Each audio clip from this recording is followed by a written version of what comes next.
परम विदुषी लेखिका गणिनी आरिका रत्न श्री 105 स्वस्ति भूषण माता जी, जिन्होंने मात्र 20 वर्ष में 100 से भी अधिक किताबें लिखकर जैन समाज को अनूठा योगदान दिया है। बड़े बड़े विधान जैसे कल्पद्रुम महामंडल विधान, सिद्ध चक्र महामंडल विधान, इंद्रध्वज महामंडल विधान एवं विशेष जिनपद, पूजांजलि आदि महत्वपूर्ण साहित्य बहुत ही सरस, सरल व सुबोध शैली में लिखे हैं, जिसमें गद्य एवं पद्य साहित्य भी समाहित है। इन महान साहित्यों को पढ़कर आप भी अपने ज्ञान का विकास कर सकते हैं। साहित्य प्राप्त करने हेतु आज ही संपर्क करें। संपर्क सूत्र 9212515167 97848533787। प्रत्येक द्रव्य का, प्रत्येक वस्तु का अपना अपना स्वभाव होता है, अपना अपना। घर में यदि 4 बच्चे हैं, चारों बच्चों का स्वभाव अलग होता है। एक ही माँ की पेट से जन्म लिया है, वही भोजन करते हैं, वही पानी पीते हैं, वही माता पिता एक से एक कपड़े सबको दिलाते हैं, लेकिन सबका स्वभाव फिर भी अलग अलग। दूध वही, पानी वही, खाना वही, रोटी वही, सारी चीज एक सी होती है, मगर फिर भी स्वभाव अलग अलग होता है। जैसे दूध बिल्ली भी पीती है और दूध सांप भी पीता है, लेकिन सांप यदि पिए तो जहर बन जाता है। पानी यदि सीप में चला जाए तो मोती बन जाता है। पानी यदि गन्ने में चला जाए तो मीठा हो जाता है, नीम में चला जाए तो कड़वा हो जाता है, और भगवान के सिर पर चला जाए तो गंधोदक बन जाता है। पानी तो एक है, मगर जिसके साथ गया उसके स्वभाव को प्राप्त हो गया। ऐसे ही भोजन पानी एक सा करने के बाद भी सबके स्वभाव एक से नहीं होते हैं। तो कर्म का स्वभाव, 8 कर्म की 148 प्रकृतियां, और इसमें प्रकृति बंध। कौन सा बंध? प्रकृति का क्या मतलब होता है? प्रकृति का क्या मतलब होता है? अरे बोलिए ना। आप तो प्रकृति का मतलब केवल ये हरियाली पेड़ पौधों को जानते हो। प्रकृति यानी स्वभाव। प्रकृति मतलब स्वभाव। क्या मतलब है प्रकृति का मतलब? स्वभाव। प्रकृति को इंग्लिश में क्या बोलते हैं? नेचर। नेचर बोलते ना। नेचर का क्या मतलब होता है? स्वभाव। नेचर का मतलब स्वभाव, प्रकृति का मतलब स्वभाव। तो 8 कर्मों का स्वभाव भी अलग अलग है। शुद्ध ज्ञान बचा है। अब जब शुद्ध ज्ञान आ गया, यदि राग द्वेष वाला ज्ञान होता है, जरा सा कोई कुछ कह तो दे, अभी डंक मार देंगे। बोलिए होता कि नहीं होता? अभी आप यात्रा में आए हैं और तुम्हारी सीट पे कोई बैठ जाए, जब तक उसको उतार ना दोगे तब तक चैन नहीं पड़ेगी। अभी आप भगवान जहां बैठे ना, यदि इनकी जगह दूसरे भगवान को भी बिठा दो, इन्हें कोई दिक्कत नहीं, क्योंकि इनका ज्ञान खुद में लगा हुआ है और हमारा ज्ञान दूसरे में लगा हुआ है। जिनका ज्ञान खुद में लग गया, यानी ऊर्ध्वगमन, यदि ऊपर जाना है तो अंदर जाना पड़ेगा। कुछ मैंने कहा, कुछ पहुंचा आपके अंदर? यदि ऊपर जाना है तो अंदर जाना होगा, और नीचे जाना है तो बाहर आना होगा। अभी कहाँ जी रहे हो, अंदर या बाहर? कौन सा रास्ता मिल रहा है वहां से? नीचे क्या या ऊपर का? ऊर्ध्वगमन कैसे होगा? अंदर जाने से। कितने देर, 24 घंटे में कितनी देर आप अंदर रहते हो? यदि भगवान में भी हो तो अभी तुम बाहर ही हो।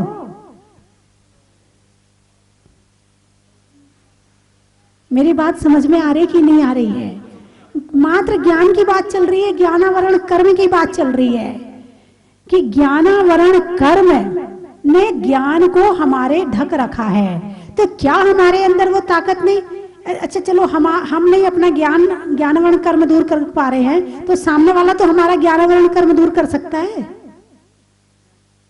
हमारे ज्ञानावरण कर्म को सामने वाला हटा सकता है? नहीं हटा सकता है, नहीं हटा सकता।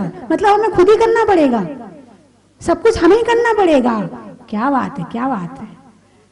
चलो इतना ज्ञान तो हुआ कि यदि हमें अपने कर्मों में परिवर्तन करना है तो हमें खुद ही करना होगा, कोई दूसरा इसमें करने वाला नहीं है। सामने वाला ज्ञान दे सकता है, सामने वाला रास्ता दिखा सकता है, सामने वाला समझा सकता है, लेकिन भाव तो हमें खुद ही बनाने पड़ेंगे। अब इतने लोग यहाँ प्रवचन सुन रहे हैं, अब प्रवचन सुनते सुनते मैं तो सुना रही हूँ, इतने के बीच में भी किसका मन भटक जाए वो मेरे हाथ में नहीं है, ये तुम्हारे हाथ में है कि तुम्हें कितना टिक के सुनना है, कितना मन को स्थिर करके सुनना है।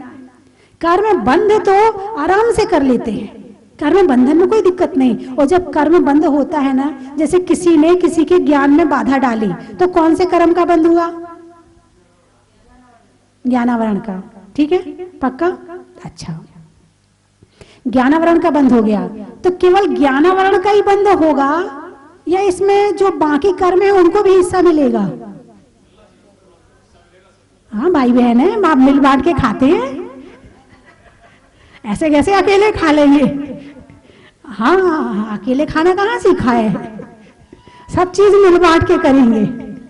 अब ज्ञानावरण कर्म का बंद किया है तो अकेले ज्ञानावरण को द्रव्य तो मिलता ही मिलता है, लेकिन बाकी कर्मों का भी बंटवारा होता है, बाकी में भी द्रव्य जाता है। लेकिन स्थिति और अनुभाग, स्थिति और अनुभाग यानी कितने समय के लिए बंधना है ज्यादा से ज्यादा, वो ज्ञानावरण में पड़ेगी स्थिति। और अनुभाग, फल किसको ज्यादा मिलेगा वो ज्ञानावरण में ज्यादा जाएगा। जैसे कि 5 व्यक्ति को 10 व्यक्तियों से काम करवाना है, अब 10 व्यक्तियों का बंटवारा 5 व्यक्तियों में करना है, तो 10 आदमी हैं। अब 10 आदमी में 2 तो पहलवान है, 2 ठीक ठाक हैं, 2 बिल्कुल मरियल हैं, 2 बिल्कुल बूढ़े हैं। अब बंटवारा करना है और 5 में बंटवारा करना है 10 का, तो 2 को तो दे दिए पहलवान, 2 को दे दिए बूढ़े, 2 को दे दिए मरियल, 2 को दे दिए ठीक ठीक, तो कौन ज्यादा काम करेगा? पहलवान।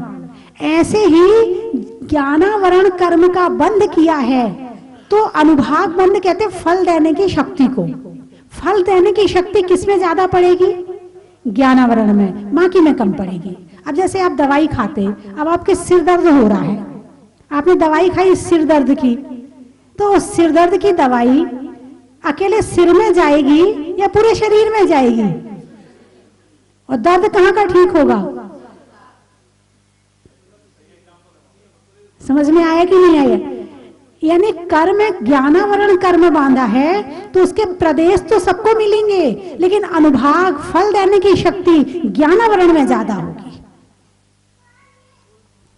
और सबसे मुख्य यदि है तो ज्ञान ही तो मुख्य है, ज्ञान से बंध है, ज्ञान से मुक्ति है। आप अपने घर वालों से बंधे हैं, आप यहां से घर जाओगे, ठीक है?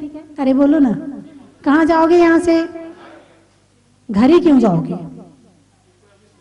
यदि एक गाय को बांध के रखना हो तो उसके गले में रस्सी बांधी जाती है, एक खूंटा बांधा जाता है, तब वो वहां टिकती है। आपके गले में कौन सी रस्सी बंधी कि आप घर ही वापस पहुंचेंगे और कहीं नहीं जाएंगे? और मोह की रस्सी कहाँ बंधी है? हाथ में, पांव में, सिर में, कहाँ बंधी है? मन में। मन ज्ञान से काम करता है, तो मतलब बंधे किससे हैं? ज्ञान से। बंधे किससे हैं? ज्ञान से बंध और ज्ञान से मुक्ति। जहां से बंधे हैं वहीं से छूटना है। एक ऊंटों को लेकर के कहीं यात्रा चल रही थी, अब रास्ते में पड़ाव डाला तो सारे ऊंटों को वो ठोक करके, क्या खूंटी ठोक करके रस्सी बांध करके सबके गले में रस्सी बांध दी। ऐसा रोज प्रतिदिन किया करते थे। यात्रा चल रही है, एक रस्सी खो गई।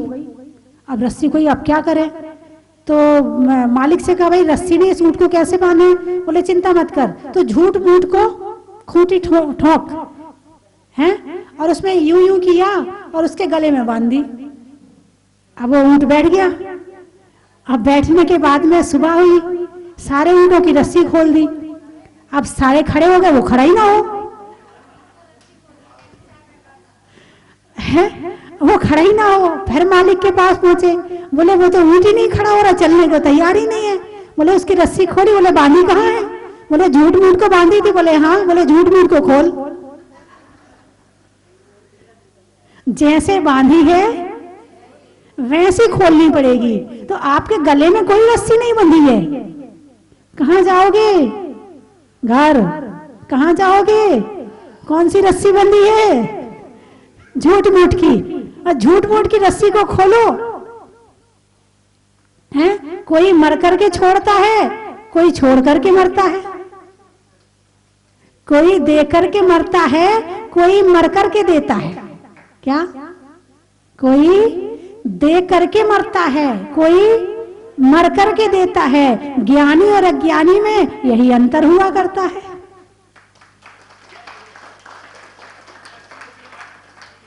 ज्ञानी और अज्ञानी में यही अंतर हुआ करता है।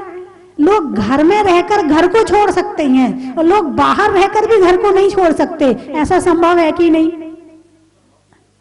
अरे बोलिए ना।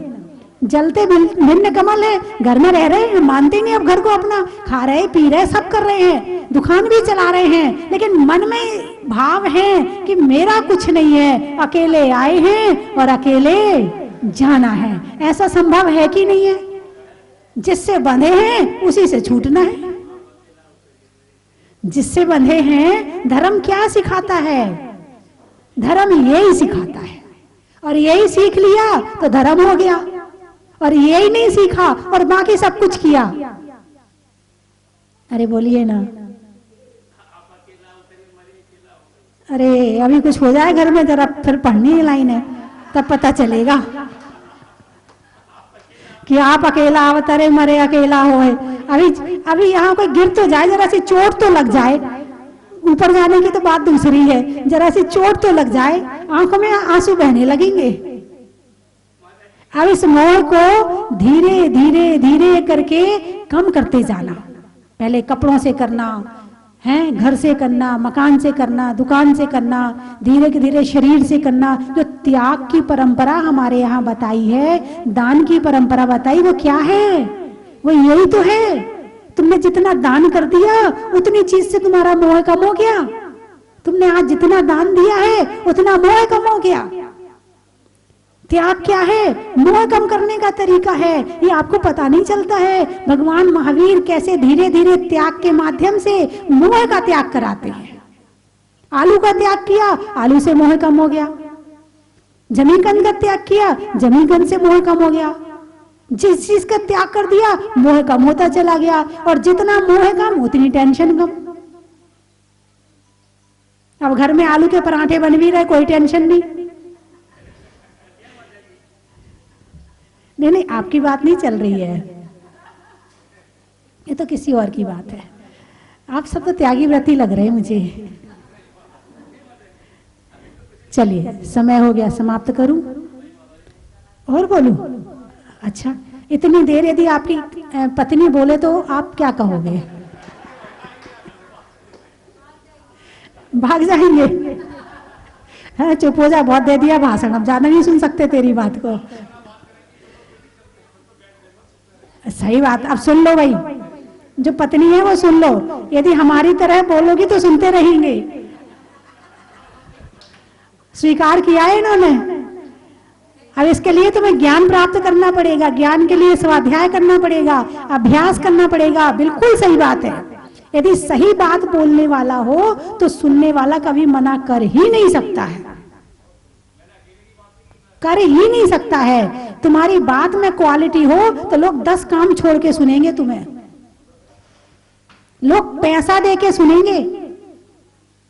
आजकल वो मोटिवेटर चल रहे हैं ना, लाखों रुपए लेते हैं और लोग सुनने आते हैं।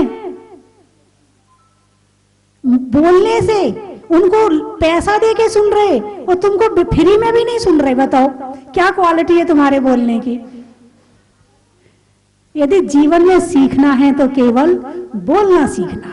बोलने से सुख होता है, बोलने से दुख होता है, बोलने से चिंता खत्म होती है, बोलने से चिंता होती है। सब काम बोलने से होते हैं। इसलिए यदि कुछ सीखना है तो केवल बोलना सीखना है। उस समय अपनी क्वालिटी पे ध्यान रखो, क्योंकि बात किसने कही महत्व इस बात का है, बात क्या कही महत्व इस बात का नहीं है। एक बात प्रधानमंत्री बोलता है और वही बात एक भिखारी बोले। प्रधानमंत्री ने कहा यहाँ पुल बनना चाहिए और भिखारी कहता है यहाँ पुल बनना चाहिए। बात एक है मगर बात किसने कही। तो अपनी क्वालिटी बढ़ाओ। जब तुम्हारी क्वालिटी बढ़ जाएगी तो ये तुमसे पूछेंगे बताओ ये काम कैसे करना है। अपनी क्वालिटी पे ध्यान दो। जितना दूसरों पे ध्यान दे रहे हो वो ध्यान खुद पे दो। बहुत समय है हमारे पास में, बहुत समय है, बहुत समय है अपने लिए। निकालना तो सीखो। ठीक है, चलिए मैं 3 चीजें बोलूंगी, आपको कहना बड़ा ही महत्व है ना। 46 दोष होते हैं, उनको टाल करके आहार करते हैं। गर्भ से सुनिए मैं बात बता देती है आपको। 8 साल कब गिनते हैं? गर्भ से लेकर के 8 साल गिनते हैं। जन्म के बाद से 8 साल नहीं होते हैं। शास्त्र की बात बता रही हूं आपको। पहले मैं भी यही समझती थी जन्म के बाद के 8 साल होते हैं, लेकिन जब से शास्त्र में पढ़ा है मैंने तब मुझे पता चला कि गर्भ से लेकर के 8 साल गिनते हैं। अब वो चाहे वो कितने दिन में भी हो जाए वो उस हिसाब से रहता है ना। भोजन में भात का, तत्वों में सात का, तीर्थंकरों में मुनि सुब्रत नाथ का बड़ा ही महत्व है। पंखा में झलने का, बच्चों में पलने का और भगवान के जमीन से निकलने का बड़ा ही महत्व है। हिंदी में मात्रा का, स्कूल में छात्रा का, आज आपकी जहाजपुर की यात्रा का बड़ा ही महत्व है। आत्मा में एक का, मनुष्य में नेक का और करने में भगवान के अभिषेक का बड़ा ही महत्व है। लगाने में नारा का, आकाश में तारा का और करने में भगवान की शांति धारा का बड़ा ही महत्व है। जीवन में जरा का, रंगों में हरा का और आने वालों में आगरा का बड़ा ही महत्व है। रिश्तों में नानी का, कहाँ से आए? फिरोजाबाद, एटा, कटनी। ठीक है ठीक है, अब 3 बता दूं फिर सुनती हूँ आपका। भोजन में चटनी का, नट में नटनी का और आने वालों में कटनी का बड़ा ही महत्व है। भोजन में बड़ा का, गर्मी में घड़ा का और आने वालों में नौरा का बड़ा ही महत्व है। घर में बेटा का, बच्चों में टाटा का और आने वालों में एटा का बड़ा ही महत्व है। फिरोजपुर, जबलपुर, गाने में सुर का, नृत्य में नूपुर का, आने वालों में फिरोजपुर और जबलपुर का बड़ा ही महत्व है। दमोह, डबरा, अच्छा, भोजन में बबरा का और कुत्तों में झबरा का और आने वालों में डबरा का बड़ा ही महत्व है। टूंडला, बोलने में गला का, करने में भला का और आने वालों में टूंडला का बड़ा ही महत्व है। दमोह, छोड़ने में मोह का, वस्तुओं की टोह का और आने वालों में दमोह का बड़ा ही महत्व है। रिश्तों में नानी का, पीने में पानी का और आने वालों में सिवनी का बड़ा ही महत्व है। अजमेर, जंगल में शेर का, फलों में बेर का, आने वालों में अजमेर का बड़ा ही महत्व है। किसान में हल का, समय में पल का और आने वालों में काला महल का बड़ा ही महत्व है। जोर से बोलो। नवाण, अच्छा, बाग में बाढ़ का, जंगल में झाड़ का और आने वालों में नवाड़ का बड़ा ही महत्व है। तालेड़ा, महिलाओं में कड़ा का, महिलाओं में कड़ा का और गर्मी में घड़ा का और आने वालों में तालेड़ा का बड़ा ही महत्व है। सागर, पानी में गागर का, जातियों में नागर का, आने वालों में सागर का बड़ा ही महत्व है। बड़ौदिया, हाँ, राम की सिया का, सावन में बिया का और आने वालों में बड़ौदिया का बड़ा ही महत्व है। शहडोल, दूध के डोल का, रजाई में खोल का और आने वालों में शहडोल का बड़ा ही महत्व है। रिश्तों में ससुर का, देवों में असुर का और आने वालों में नागपुर का बड़ा ही महत्व है। फिरोजाबाद, देने में दात का, गुरुओं के आशीर्वाद का और आने वालों में फिरोजाबाद का बड़ा ही महत्व है। आम की बौर का, खाने में कौर का और आने वालों में इंदौर का बड़ा ही महत्व है। मैं तो सोच रही थी आज भीड़ नहीं होगी, आज तो बहुत भीड़ है। ग्वालियर, सुनने में ईयर का, छोड़ने में बियर का और आने वालों में ग्वालियर का बड़ा ही महत्व है। सोपुटा, क्या कह रहे हैं? सलेहा, अच्छा सलेहा वो तो वहाँ है श्रेयांसगिरी के पास में है ना। हाँ हाँ हाँ हाँ, आगरा का बोल दिया मैंने, बोला आगरा का बोल दिया मैंने। बंडा, गांव में कंडा का, शिखर पे झंडा का और आने वालों में बंडा का बड़ा ही महत्व है। सोनागिर, बातों में फिर का, शरीर में सिर का और आने वालों में सोनागिर का बड़ा ही महत्व है। घर में बुआ का, पक्षियों में सुआ का और आने वालों में सलेहा का बड़ा ही महत्व है। अलवर, पक्षियों में पर का, बारात में वर का और आने वालों में अलवर का बड़ा ही महत्व है। अब तो हो गए होंगे। हाँ, इतने सही लोग, इतने सही। अच्छा, लकड़ी के छोर का, जंगल में मोर का और आने वालों में बेंगलोर का बड़ा ही महत्व है। टोडा राय सिंह, अच्छा, अंगुली में रिंग का और बिल्डिंग में बिंग का और आने वालों में टोडा राय सिंह का बड़ा ही महत्व है। अब तो हो गए सारे। कोटा, सावन की घटा का, रसोई में पटाखा और आने वालों में कोटा का बड़ा ही महत्व है। और आज हमारे बीच में कटनी से और सिवनी से धर्मात्मा विशेष धर्मात्मा परिवार आए हुए हैं। आप सब धर्मात्मा हैं, ऐसा नहीं है, लेकिन जिनके घर में पहले अभी भी मंदिर है, अभी भी मंदिर है, बहुत बढ़िया, घर में ही मंदिर है और घर में ही भक्ति पूजा करते हैं और वहाँ पर काफ़ी जैन समाज में अपनी सेवाएं भी देते हैं। एक बार जोरदार तालियां बजा के डॉक्टर DC जैन एवं उनकी श्रीमती मालती जैन का स्वागत करें और उनकी पुत्री पारुल और उनकी देवरानी जेठानी भी आई, मुझे लगता है। हाँ, सब एक सी उम्र की लग रही हैं सारी मुझे। सास भी आई है, अच्छा, सास भी देवरानी जेठानी जैसी लग रही हैं। आप सास जैसी, अच्छा ये है क्या? अच्छा, सब तरह की सास आई हैं। अच्छा अच्छा, फिर ठीक है। तो सारी सासें इकट्ठी हो जाएं बहुत बड़ी बात है, और सास बहू इकट्ठी हो जाए और बड़ी बात है। अच्छा, सबरे ससुर, सबरे ससुर और सबरी सास और सबरी बहू और मम्मी पापा। अच्छा, उनके मम्मी पापा भी, क्या बात है, क्या बात है भाई। जहाजपुर आना तो एक उत्सव हो गया आपके लिए। और पर इनका जोरदार ताली बजा के स्वागत करें, माइक दें इनको। और आप एक बहुत बड़े विद्वान हैं और सांगानेर में काफ़ी वहाँ पर व्यवस्थाएं देखते हैं, है ना, और बैनाड़ा जी के बाद आपका ही नंबर आता है। आपकी सेवाएं, इतनी उम्र हो गई, इतनी उम्र तक समाज की सेवाएं और नए नए विचार, धर्म प्रभावना के कि यहाँ ये हो जाए तो अच्छा होगा, यहाँ ये हो जाए, ऐसे ऐसे अच्छे अच्छे विचार जिनके मन में आते हैं, ऐसे शीतल चंद जी के लिए जोरदार ताली बजा के स्वागत करें। वस्तुतः हम बहुत पहले भी एक बार आए थे, हम और बेनाडा जी, तब भी मैंने सब दर्शन किए थे और अब दर्शन बिल्कुल दूसरे ढंग के हो गए। अब तो भूल ही जाते हैं कि किधर को जाना है।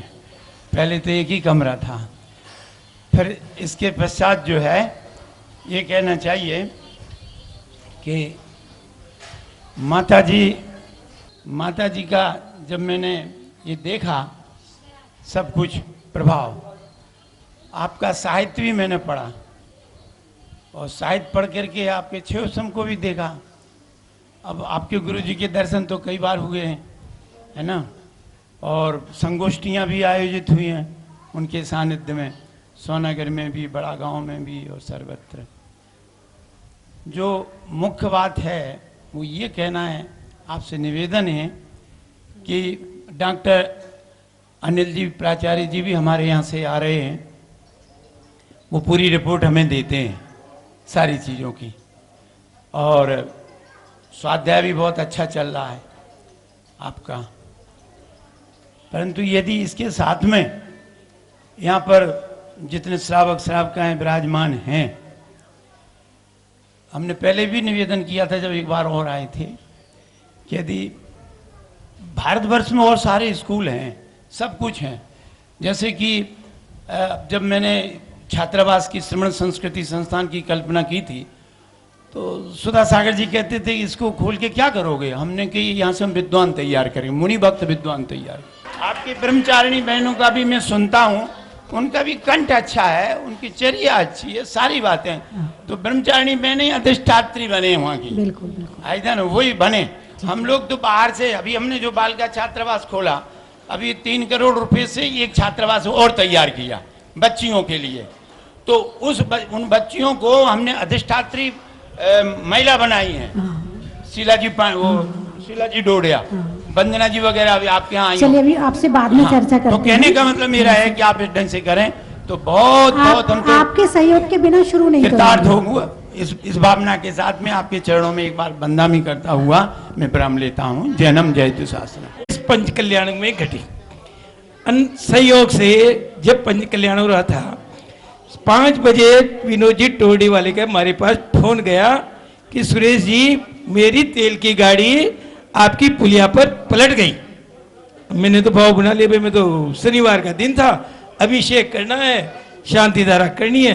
तो लेकिन मेरे मन में भाव आया कि मेरी भले ही अभिषेक छूट जाए, शांति धारा छूट जाए, लेकिन जिसने मुझे काम दिया है वो कितना पुण्यवान है, वो जो वहां पर लगा हुआ है भले उसका अपने को कार्य करना चाहिए। ऐसे मेरे मन में भाव आए। मैं घर पे गया, मैंने छोटे भाई से कहा कि भैया विनोद जी टोडी वाले के साथ ये घटना घटी और आप मुझे अपनी उसकी चाबी दे दो, क्या नाम से कि पिकअप की। उसने कहा भाई साहब पिकअप तो भी 2 घंटे पहले यहीं खड़ी थी, तो अपनी पिकअप चोरी चली गई घर। मैंने कहा यार धन्यवाद यार। मैंने कहा अपन उपकार के लिए, परोपकार के लिए गए और अपने साथ जीवन में क्या घटना घटी कि यार मैंने विनोद जी को वापस फोन किया, मैंने के साथ मेरे साथ भी ये यार टेंशन मत करो, मैं बाबा के दरबार में हूँ। चलो मैंने उनको दूसरी गाड़ी करवा के, ये हकीकत घटना है माता जी, ये इसमें कोई मतलब मिथ्यात्व वाली बात नहीं, न अपने द्वारा कही गई घटना है। आप चाहो तो इसकी पुष्टि मैंने विनोद जी टोडी वाले से कर सकते हैं। मैंने उनको साहब दूसरा साधन करके पुलिया पे लगा दिया। मैं अभिषेक करने गया, मैंने शांति धारा की। भाई जो घटना घटनी थी, मेरे भी 2-4 लाख का नुकसान होना था, जो हो ही गया, उसका मैं कर भी क्या सकता।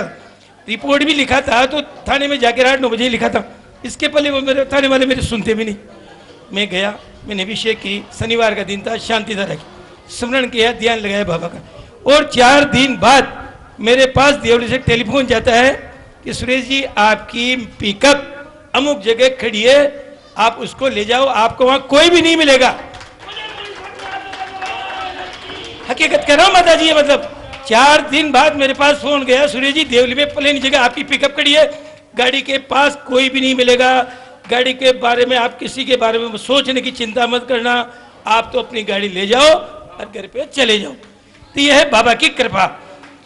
लक्ष्य यह होना चाहिए जब अपन मंदिर के लिए निकले, भाव द्रव्य लेकर, अष्ट द्रव्य लेकर, कैसे भी लेकर, अगर उसमें आपके पास ये समाचार आ जाते हैं कि आपको इतना नुकसान हो गया, उस वक्त पल भर के लिए उसको दुख को भूल जाना चाहिए, उस नुकसान को भूल जाना चाहिए। अगर उसको आप याद रखोगे तो आपका अभिषेक करना सार्थक नहीं है। दूसरी बात, अगर आप चले गए तो आप उसके नुकसान की पूर्ति बाबा स्वयं करेगा, क्योंकि बाबा तीसरे नेत्र से देखता है शंकर भगवान की तरह।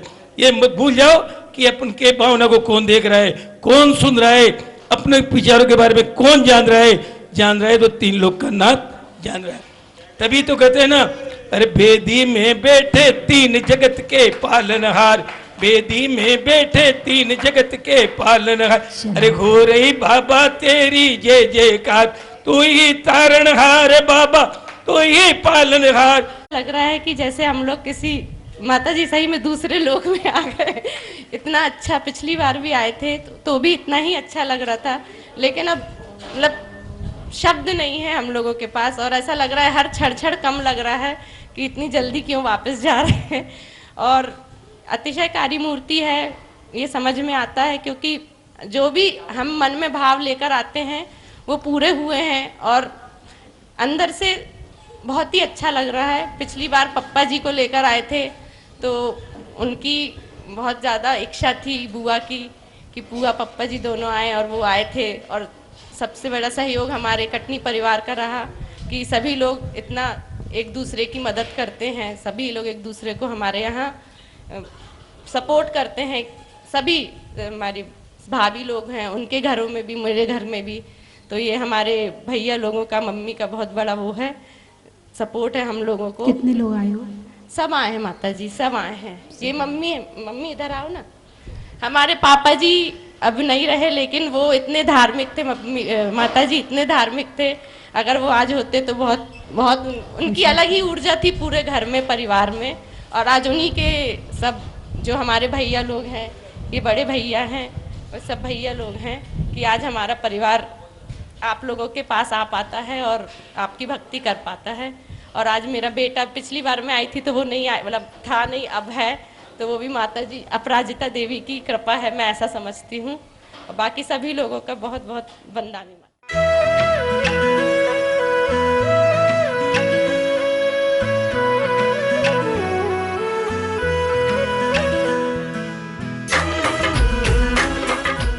ये बोली भूगर्भ से प्रकटित अतिशयकारी 1008 श्री मुनीश्वर नाथ भगवान की जय। जय जिनेन्द्र बंधुओं, मुनीश्वर नाथ भगवान को जहाज मंदिर में विराजमान हुए 1 वर्ष हो चुका है, और अब यहां पर मुनीश्वर नाथ भगवान के साथ ही भूगर्भ से निकली हुई सरस्वती माता की एक प्रतिमा है। उसके लिए एक सरस्वती मंदिर का निर्माण पूज्य गुरुमा गण्य आर्य का स्वस्ति भूषण माता जी की मंगलमय प्रेरणा से यहां पर करवाया जा रहा है। बंधुओं, कई तीर्थों पे हम जाते हैं, वहां पे वाचनालय बने हुए हैं, ग्रंथालय बने हुए हैं।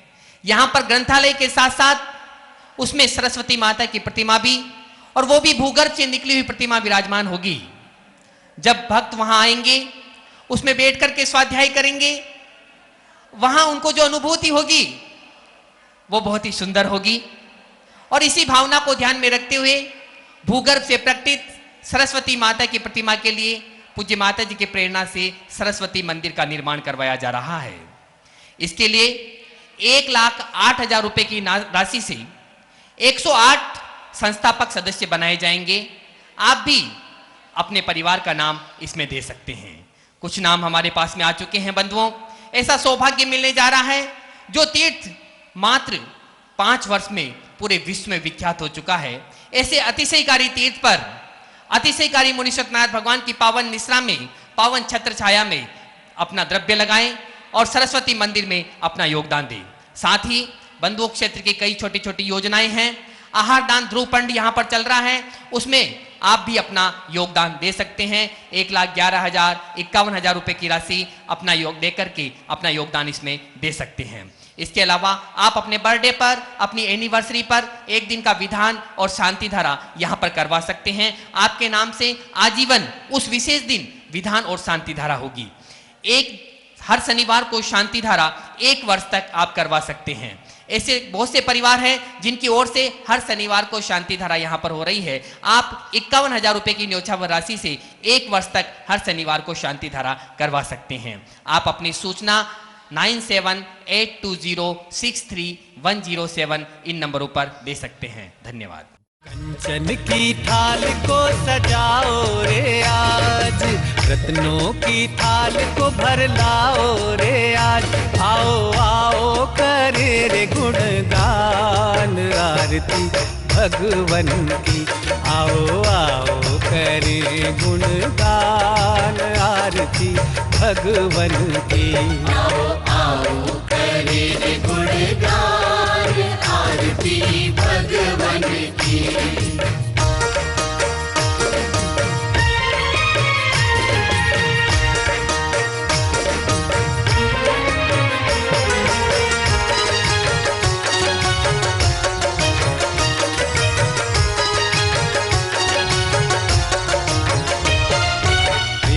सुमित्र के राज दुलारे, माँ पद्मा जी के नैनों के तारे। पिता सुमित्र के राज दुलारे, माँ पद्मा जी के नैनों के तारे।